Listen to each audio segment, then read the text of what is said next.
Welcome along to our winter webinar. Before we hear from James, I'm going to introduce Germinal and the rest of our panel this evening. We're a sixth generation family-owned firm. Last year was our 200th anniversary, and it's still the same families leading the business today as were in the foundation of it. We are a specialist seed company providing market-leading solutions for both agriculture and our amenity division as well. One of the great strengths of the business is innovation, and we look and spend a great deal of time and money involved in the development and the research of new grass varieties and other species of plant breeding to try and bring these technologies to the farmer to help them be both sustainable and profitable. The most obvious example of this is the high sugar grasses that came from Germinal in the late 80s, early 90s. These are grasses that are high yielding and score exceptionally well on the independently tested recommended lists that we have around about all our geographical territories. And basically what they are doing is they're providing higher levels of water-soluble carbohydrate, which is increasing the amount of the plant protein that the rumen microbes can harvest. And by doing that, they're lifting animal production and also they're reducing emissions, so they're lowering the environmental footprint of the milk and the meat that we're producing from these animals. This evening, as well as myself, I'm William Fleming. I'm the area sales manager for Germinal in Scotland and the north of England. For my sins, I'm a former dairy farmer and I'm still a partner in a sheep breeding enterprise.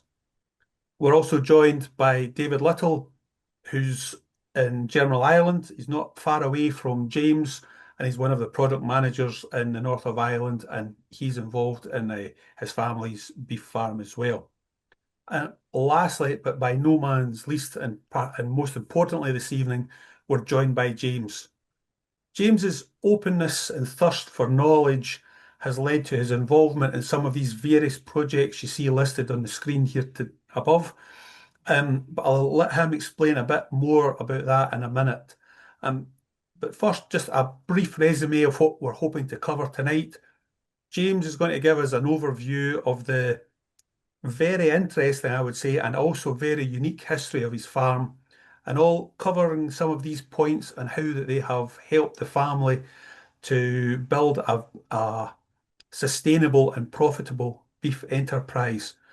And that has actually had great success for James and the family. James and his family are currently the British Grassland Society Grassland Managers of the Year. And before I hand over to James, David and I will have some questions to ask at the end. Please, just to remind you, put the questions into the Q&A and that we will see them and try and pass them on to James. Just like to hand over to James now to carry on with the rest of his presentation. Thank you very much, William. William was one of the judges in the British Grassland Society final, and it took me the most of 3 hours to explain him and his colleagues what I was doing on farm, but I promise you this will be a very condensed version tonight. We're just a typical family farm here in Northern Ireland with my partnership with my wife, and now my son Scott has become involved in the business as well. And it is our sole source of income, so therefore we have to make things work for us. So maybe David, William, you could move on the slides for us. Yeah, we're situated right in the southeast corner of Northern Ireland along the Irish Sea coast. That map that you see there is an old map, and it covers what was once a World War II airfield, and the red outline is the land that we now farm. My father and grandfather bought that land off the Air Ministry some 60 odd years ago, and my father then went about the job of reclaiming it. Now, it was in many ways run down and it needed attention, and his focus was on the reclaiming, and there's a lot of work to do to improve the fertility of the farm, and that's where we have been focusing on this last while. But if you can again move the slides on for us, please, William. This is now the block of land which we farm, And you'll see there out along the bottom is the Irish Sea coast. So we're a very dry, free draining land, and we would normally have quite low levels of rainfall. So that can be a challenge, particularly when you're basing your enterprises on producing your beef and lamb from grass and forage based systems.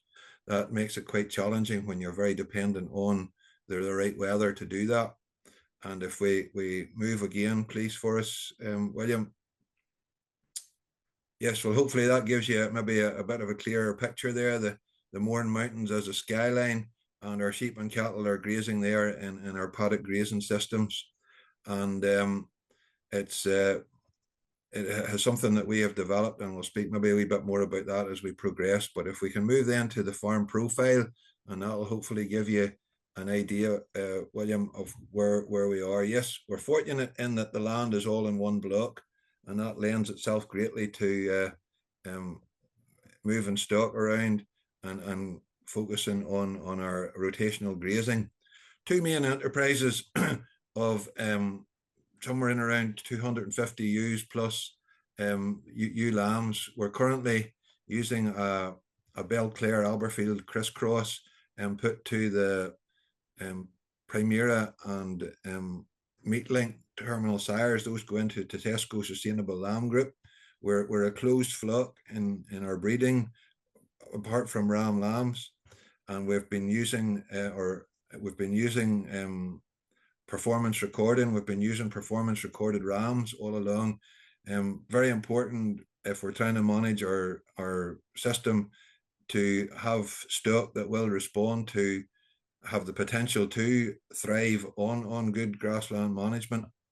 The other then main enterprise is our dairy origin calves, which we buy in October and November of each year, from direct from farm, others who are coming through the market, but they're coming from known sources as much as we can.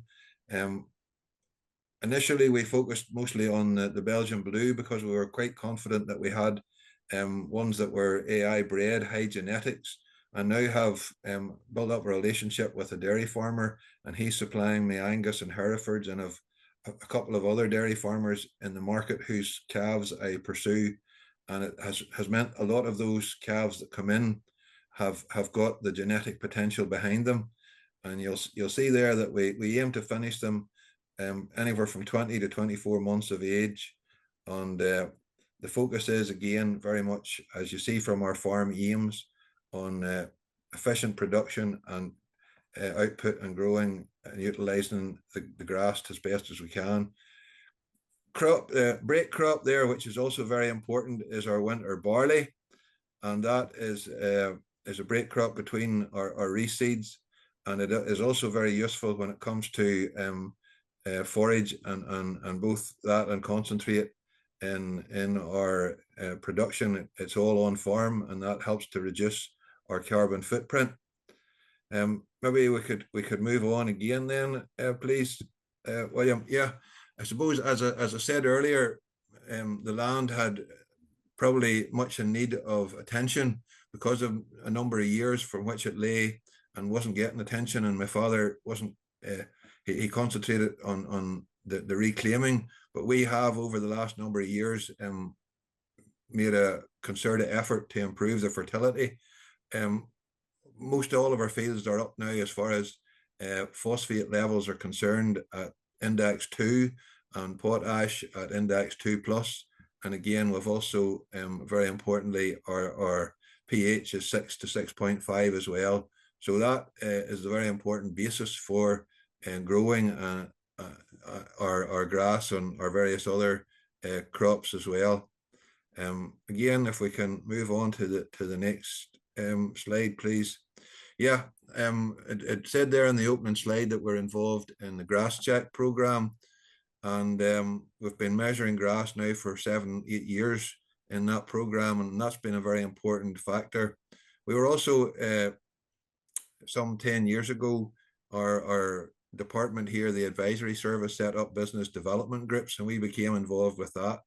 And I think that was maybe the biggest game changer, because we started then into paddock rotational grazing with our cattle. and that has become very much a focus of the farm, and a concentration on doing that has become, my wife would almost say, an obsession, but it's I see it from a healthy point of view. It's become a passion, as to how we have developed the farm. You'll see there on the left hand side what we would see as ideal covers for going in with the cattle, somewhere in around that 3,000 kilograms of dry matter per hectare, which in layman terms is 4 inches 10 centimeters of a nice leafy sward. And then the middle picture there then is showing you what we would like to graze that out to, down to about 4 to 5 centimeters. Needs to be grazed out really tight in the springtime just to keep a good clean sward. And that's then important just for the rest of the year to have that quality right to the base of the sward. Something which we developed over a few years was also that we now pre-mow paddocks on every other rotation, and that is for our cattle. The cattle system is simple in that we have just two year groups, and that means that it's easy to operate. We have the calves that come in this autumn will be going together, and the ones that were bought the previous autumn will run together, so it's easy to operate that. The reason behind it, hopefully the next slide will probably explain that maybe a little bit better. If we can go on to that one, please, William. Yeah, on the left there, you'll see there's a paddock and nice covers, but then you look in the foreground, the area, hopefully your screen's big enough, the area that you see there has been well grazed, and yet this is sort of maybe mid-season. There's a lot of contaminated grass that those young calves have refused to eat and have grazed round, and it's not been utilised. It's not been cleaned out in the way that it should. And that was a picture that was taken 6 years ago, and that was when we decided to move forward and with the pre-mowing on every other rotation. The photograph on the right is actually one of the paddock just right beside it 2 days later, and it was pre-mowed. We ran a fence across it. The paddock system that we have works in 2-day paddocks, and we split that 2-day paddock so that there is enough grazing then just for 1 day. It doesn't take very long to run a fence across after you've mowed it, and we allow the cattle in, and they, hopefully you'll see it's as different as day and night, how they have cleaned that out and cleaned up that grass. Maybe somebody who's a suckler farmer and their suckler cow will come in, and the paddock on the left of your screen, they'll clean that up and they'll utilize it a lot better. Those young dairy origin calves will have a lot more of a preference, and you'll struggle to get them to eat that, and it'll struggle in their performance as well. But with the slide on the right there, hopefully the higher dry matter, they have ate that down and cleaned it up well, and you've good utilization as well. And that's how we move forward. The paddock on the right would be grazed the next time around and then pre-mowed again. So we're only pre-mowing on every other rotation. We've found it works very well for us. And we're utilizing the grass, and it's not having any detrimental effect on performance, which is also important. If we could move on again then to the next slide, please, William. I had said earlier that our land, or our farm, is quite dry, and that can have its challenges when it comes to grass growing. Being involved in grass check has meant that we have been able to, through the plate meter, recording our figures weekly on the AgriNet software, we can see the wage and where we are. And this was a graph that was put together by one of the AgriSearch folks for us. And you'll see there my grass growth on the blue line on the graph, and then the average grass growth for the other grassland farmers on grass check. We can grow an incredible amount of grass during the months, particularly of late April and into the month of May. And that's the time when we're measuring our grass, we see that surplus. We then take out those surplus paddocks and make bales. And you'll see there then when we come into June and July, all of a sudden we can just grass growth can plummet if we don't get the rainfall. If we hit a dry period, our demand level doesn't change an awful lot, and yet you see how the fluctuation in grass growth, we need to be flexible in our system, and that's what we've hopefully been able to do. Our growth can really plummet in those months, June and July, if there isn't the rainfall, but we have saved grass, good quality forage in the month of May, and that then hopefully the next slide will show you what we're able to do whenever we have that problem. Those bales are rolled out, and the cattle are, even though you're in those dry conditions, the cattle are still able to avail of good quality short leafy forage that will keep them going on and not have any impact on their growth as far as slowing up growth rates concerned. The year that has passed was a very good growing year for us, and yet there were 2 periods within that time that we had to bring in buffer feeding to maintain good quality forage and maintain their growth rates as well. And it's a challenge that's there most every year for us, but because of being able to measure the grass and save the surpluses, we can rise to the challenge pretty much in that whenever the drought conditions come in, we've got that surplus forage there to keep things going pretty well. So if we could move on then again to the next slide, please, William, thank you. Just giving you an idea then of some of our seed mixes and what we've been using or what we've even introduced in this last year or two. I'll speak a wee bit more about the red clover in a moment, but you'll see there that's a mixture that we have used now for a number of years. There is also some white clover in that as well, which is there basically to fill the gaps as the red clover quantity will diminish in the sward over a number of years. We're growing that red clover just specifically to feed to our young calves in their first winter on farm here. The calves which I bought in October and November of the past year they are currently now on a red clover bale silage and then a home mix, barley based home mix, but it is grown specifically for them.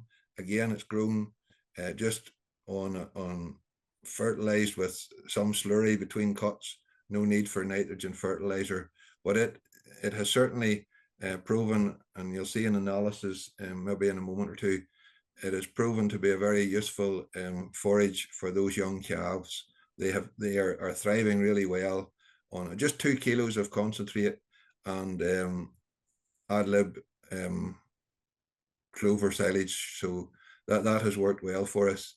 On the right is a mix which we've introduced in this last year or so now, and we've 8 kilos of grass seed, perennial ryegrass in there, but we've also then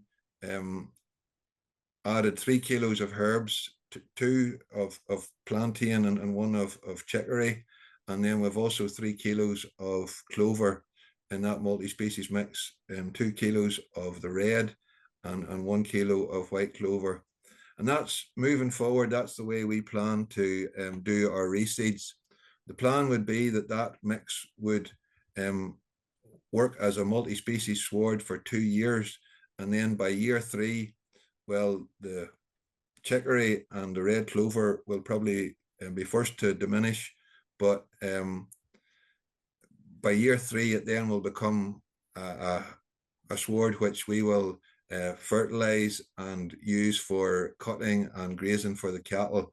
But it's grown primarily as the forage for our sheep. That will be their grazing platform on the multi-species mix that is there before you. And if this past year is anything to go by, it has done very, very well for us in that point of view. And maybe then, William, we could move on again. Yeah, One of the issues, and if you think back to the graph I showed you on our grass growth over the season, whenever we go to wean our lambs, that's when our grass growth is very often at its lowest. And therefore maybe grass quality as well. And so often we found those lambs, when they were coming up to the point of weaning, they were thriving and doing very well. And then all of a sudden they stalled. Maybe because we didn't have the forage in front of them that we should have, the quality to keep them going on. We tried numerous things, from boluses and vitamin mineral drenches, and we ended up, if it was a particularly dry summer, we would have had to have fed concentrate just to keep those lambs in good flesh and moving on. With the multi-species mix that we used in this past year, it was a very smooth changeover after weaning. They were already grazing that all through the season, and they were continuing to graze the paddocks once the ewes were removed. And I didn't see any, what I would have said, any slowing up or any stalling of growth. One of the things, we're part of Tesco Sustainable Lamb Group, and they're not keen that we castrate our meals. And I was interested to follow them through to finish there. And sometimes you can have poor fat cover with them, and yet they were very, very good. They continued, even those entire ram lambs, they continued through fat covers of 3 on that multi-species mix there.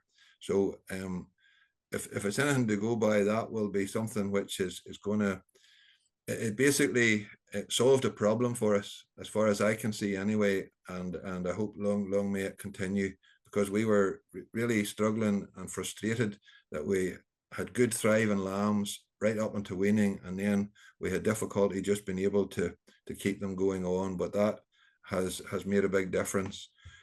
Again, very, very limited fertilizer. The multi-species got 100 kilos of 10-10-20 at the beginning of the season, and nothing else right through. And I was very impressed with the growth rate of it, and the thrift of the lambs as well.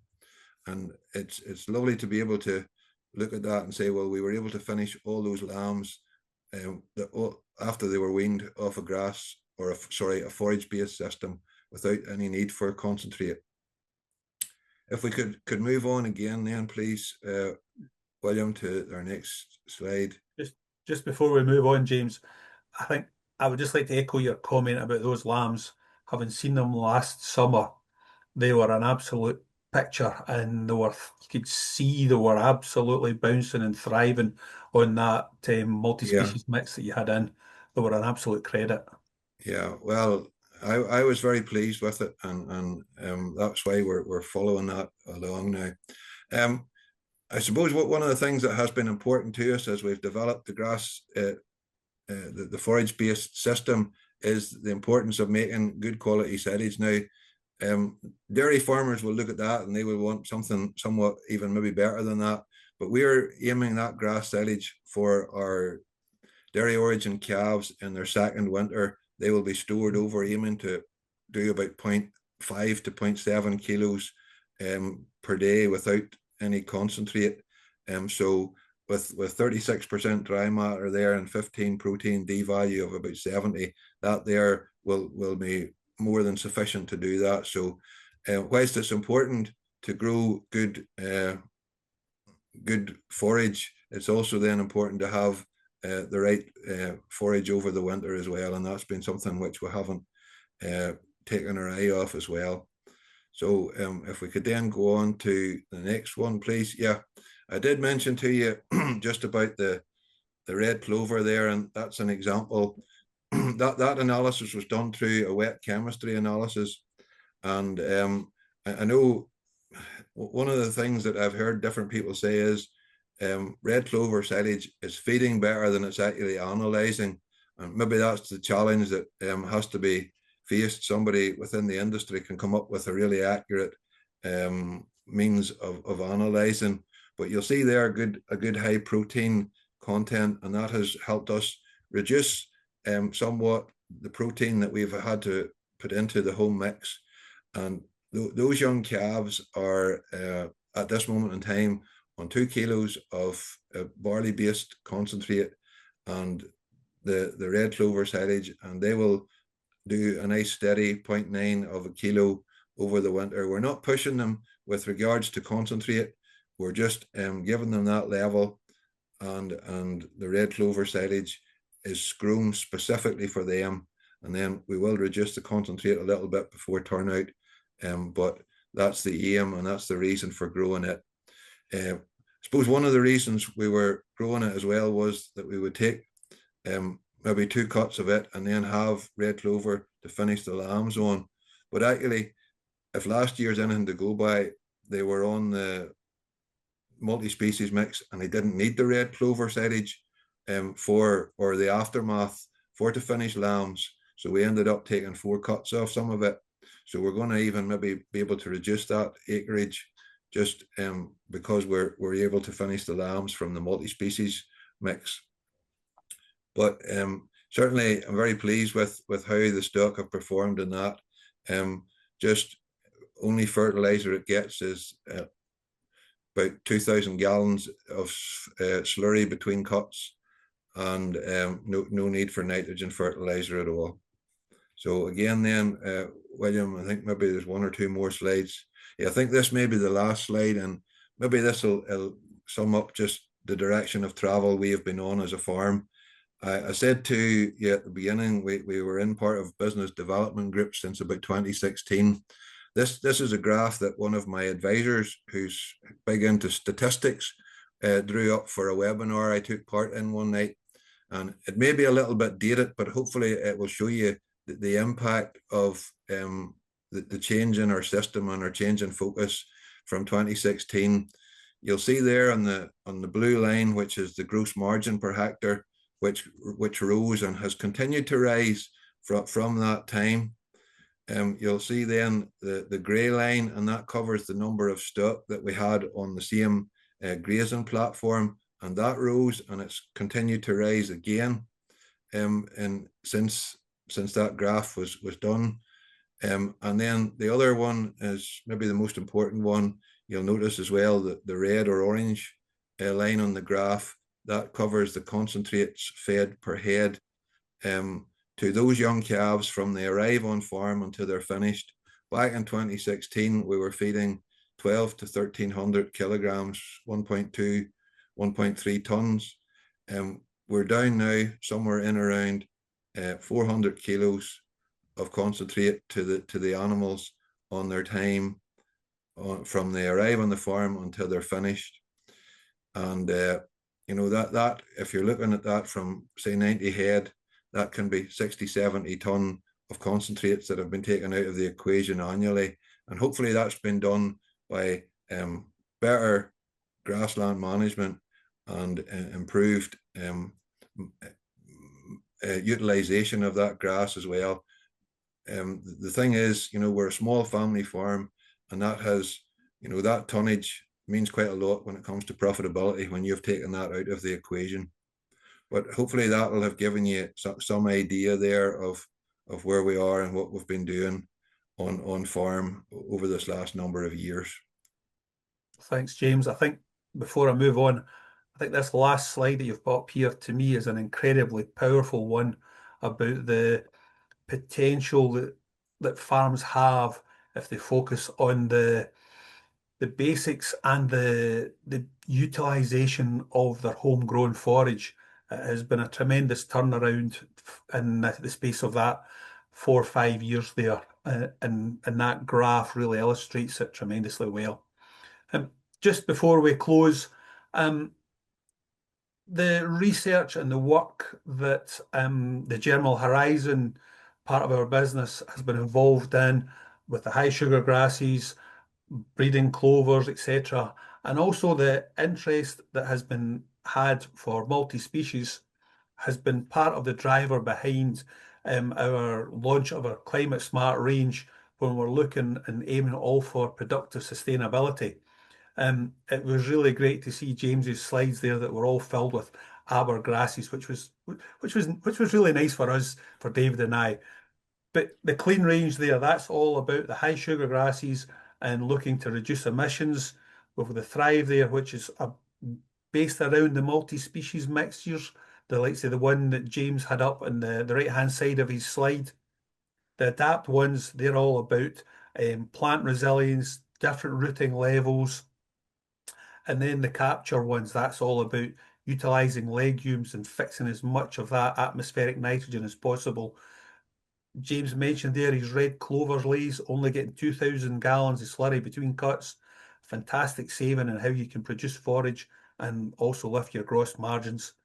The last one there is the Restore ones, and that's all about trying to have mixtures that meet the different devolved administration and Westminster environmental schemes. So thank you, James, for that. I'll stop sharing just now and we'll take a few questions. Yes, James, you're a grass check NI monitor farm. Can you tell us what all that involves and how it benefits you, the farmer? Yeah, well, this is something which comes out of AgriSearch at Hillsborough, and there's in around 50 farms scattered over Northern Ireland, and we go out on a weekly basis during the growing season, and we measure grass with the plate meter every week. And then as we move stock in and out of paddocks, we measure the initial cover, we measure the residual as well, and that's all recorded on the AgriNet software. It's fed back to the AgriSearch team on GrassCheck, and they then put a bulletin in the press. It includes, grass growth, predicted grass growth. We have weather stations here, and it gives ground temperatures for the area that I live in and for the other areas, rainfall levels, and it's all to help farmers to just plan ahead when it comes to their grazing and their forage management throughout the season. I suppose the first year I was involved in it, David, I would say I was doing it for GrassCheck, but after that, I've been doing it for myself. I've been measuring the grass now. I've been using that, as I said there, about when it comes to taking out the surpluses. I've been using it to make my decisions basically on a weekly basis, so that I know if there's a deficit, then all of it I can slow down the rotation, and I can feed some of that surplus grass or silage. It also helps me over the whole season when I look at the yield for each paddock. It helps me to determine which of those fields or paddocks are needing reseeding, and that's also important as well. Just to take informed decisions, not just to go and think, well, that one's due a reseed, whereas you look at the yield that there is over the season and but it has a big help to us. I know here it's a bulletin that's in the press every week, and there is also a sister project in GrassCheck GB as well, where there's bulletins are published on a weekly basis, and it may help other farmers, but it certainly helps me as I budget weekly for my grass over the whole grazing season. Regarding taking your surplus out there, is there a certain coverage you would go in and take that out at, or is it just all based on your grass check information? Well, a lot of it's based on the GrassCheck information. When I see the surplus that I have on the wedge, I then will go in, and should it be 2 paddocks or 3 paddocks, whatever I happen to feel comfortable with. I'm always keeping one eye on a weather forecast as well, because we can have, as you saw from the grass, we can have really good growth maybe in May, and then all of a sudden it just plummets, and you're afraid to maybe overdo it. I'm a cautious person by nature, but it also means that you're again taking a decision probably as soon as you can, rather than leaving it until it's too late and saying, oh, I should have done that, or I should have done something else. You're trying to keep your finger on the pulse just right through the whole season. We've got a number of questions that have come in, a good number of questions. The first one I'll take here is, how do you manage weeds in your reseeds with your clovers and the multi-species and the herbs, James? Well, initially we have grown a crop of winter barley, and we have then sprayed that off pre-harvest. The one we've had some issue with annual weeds, but if I take the red clover, for example, we will graze it initially in the springtime with sheep, just 3 or 4 grazings just to take those out of the sward. And we don't really want to make bales with weeds through it, because they're going to be bitter and they're not going to be easily eaten. But that usually solves the problem with the annual weeds in the red clover. We haven't seen too much of a problem with weeds in the multi-species when it comes to normal annual weeds. The one thing maybe are the thistles, which is a problem. Other people would have maybe docks. We don't seem to have that issue. But I have found, obviously we can't spray those with any herbicides, but I have found the thistles would be the main challenge I would have in the multi-species. But no, as far as red clover, we graze it a few times first before we make bales that first season, just to remove any from so we don't make silage that isn't edible.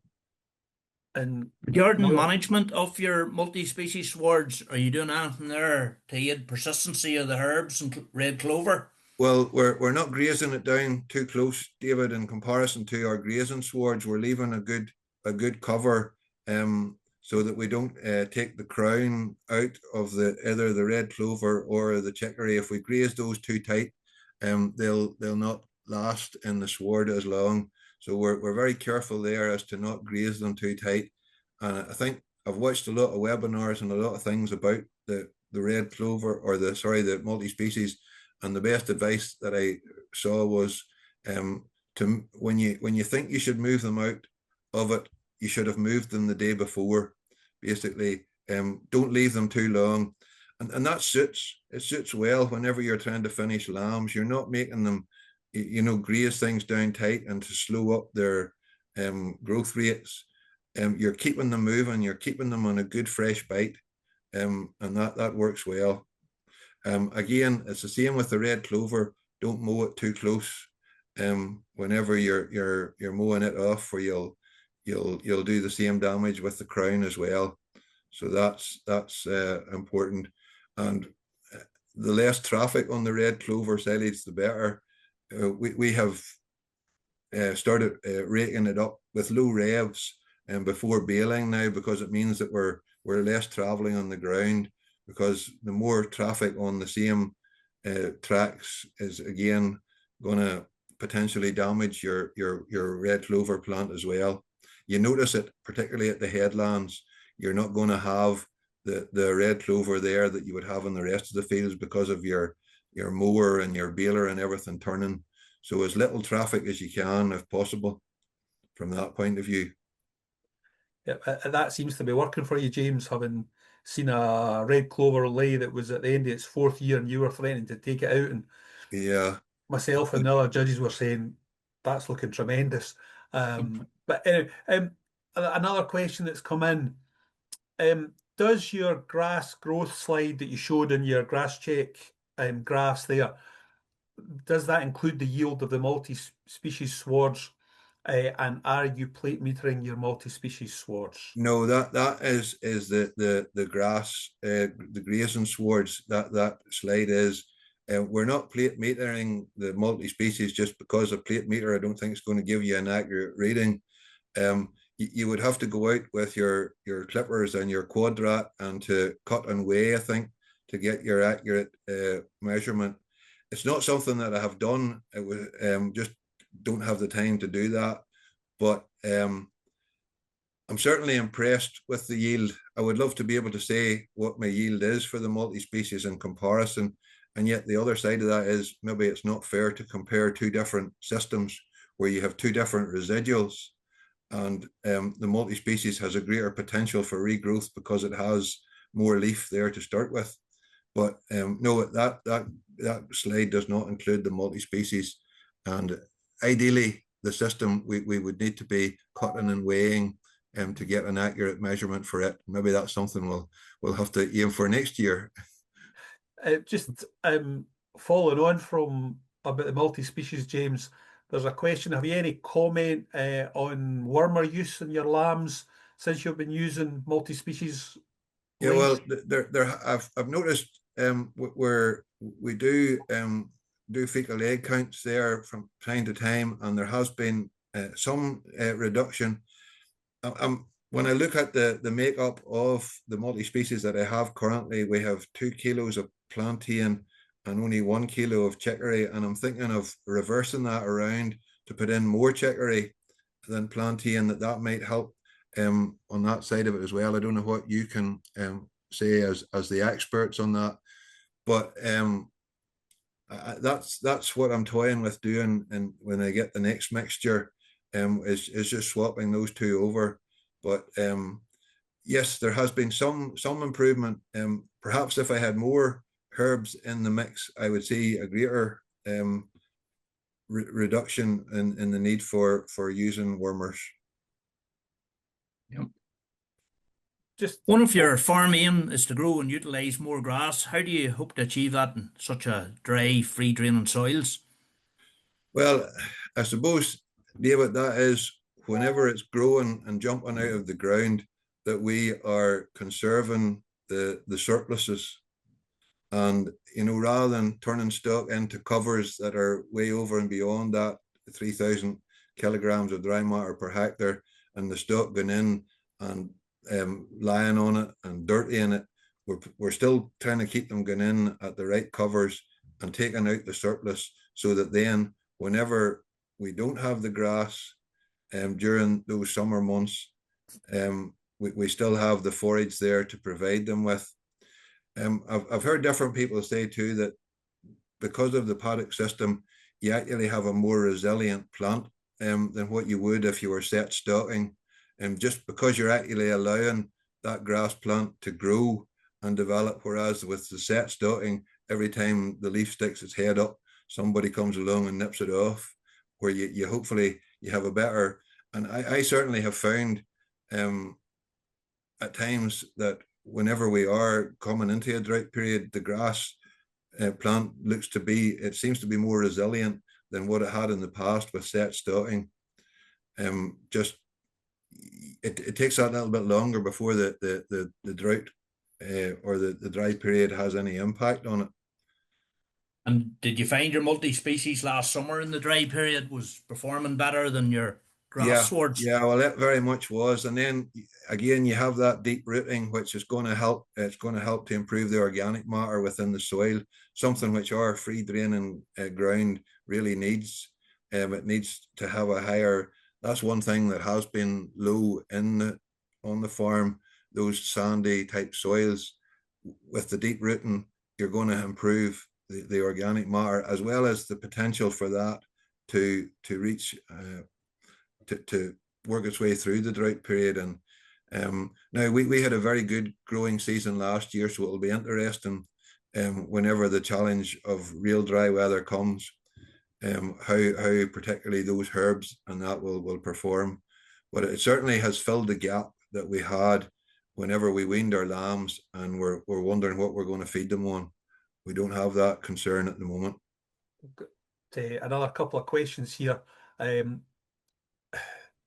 Do you envisage a position where you'll be able to remove the need for all artificial fertilizer, James, in the system when you're growing as legumes and multi-species and just rely on your slurry? I'm not sure that would suit me as a fairly small farm. We're doing that to a fair level, and yet you want to make the most of the grass as well. Whenever we can grow good grass at certain times of the year, particularly the shoulders of the year, and right up until late May. So I'm still happy to have that mixture of the two. We've introduced the multi-species to cater for the sheep, and then when it comes to year 3, it will take over in a sward which will receive nitrogen fertilizer and will be grown for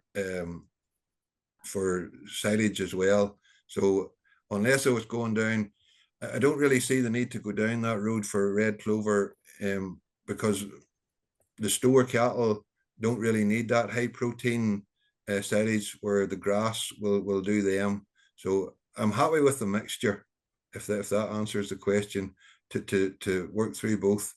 We did have, when our carbon benchmark, the one thing that was quite high, the only thing that was quite high was our level of nitrogen fertilizer against the kilo of lamb that was produced. That has now plummeted because of the fact that those lambs are being produced on the multi-species swards, and that has helped the whole carbon side of things, and from that point of view. And from a very much a kind of practical cattle perspective, have you seen any issues with bloat in your cattle when you're using the multi-species and white clover as much, James? Well, that's where we're just using those multi-species for the sheep at the moment. It's the first 2 years of the sward. Yes, there's white clover in the mix for continuing on in the grazing, but there's not a high level. Some of them we've grazed the red clover swards but it hasn't been an issue because there hasn't been too many paddocks that have been grazed by cattle. Again, if it was to do that, that increases more management issues and challenges there. So that's why we're going down that road, as for the sheep more so. And one final question as we come to the end of our time, and I think this is maybe a wee bit unfair to aim it to you when the next generation isn't sitting beside you to answer it as well. It is, what is your aim for the business for the next 5 years? That's a very difficult one to say whenever the politics of farming keep changing, and where you could aim for maybe 1 year ahead to determine how things are going to be in 4 to 5 years time is difficult. But I would see consolidate where we are, to improve our efficiency, to lower our days to slaughter in the lamb production, to continue just along those lines, as I've said, focusing on the grass-based system. Want to improve the fertility of the farm and improve the organic matter within the soil. It's very hard to plan too far ahead, because some policy change within agriculture could just where you're going today, you could have to turn around and go in a different direction in 3 to 4 years' time. Yeah, I think that's very true, James. It was maybe a wee bit of a kind of loaded question to ask you at the end. But as we wrap up, David and I would like to thank James for taking the time out to be with us this evening and explain his system so well, and be so open about his figures and where he's all going. Thank you, William. Everyone for attending, and I'll just switch off and close the webinar now. Thank you all very much.